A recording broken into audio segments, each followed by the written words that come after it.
Os Cavaleiros do Zodíaco. Faça elevar. Mas não era o de lá? Não era o de lá? Peraí, amor. Pulou? Tá arrumando, Cláudia? Pode ir, peraí. Pode ir? Vai no susto Como que você tá tá aí vendo dormindo. uma que vai ficar? Porque eu tô apontando. Viu? Falei que ia chorar. Por que eu tô chorando? É normal, é normal. Para, amor! Nossa, não deu nem Vai, jeito. nossa, eu vou furar. Eu tô com do o nariz jeito que duro. for, pô. Ele vai tirar amanhã. Por quê? Ah, que é doido. Meu trampo não deixa ficar. Põe um band-aid, não pode? Fura no susto. Você vai me arrebentar. Furou? Pera. Furou-se. Não passa a mão. Peraí. Olha lá o Elias.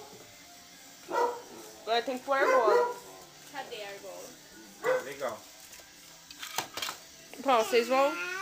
Eu vou postar isso aqui no YouTube amanhã, velho. Viu? É o Elias?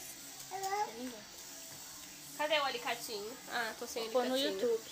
Eu vou ir Dá uma assim pro tesoura. bagulho. Me dá uma tesoura. Ai, caramba.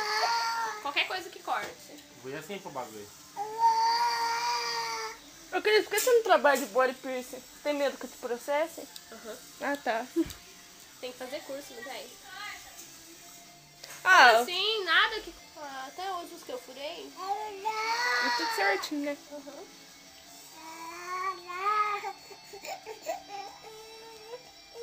Nossa, é muito mais fácil pôr com a argola, meu.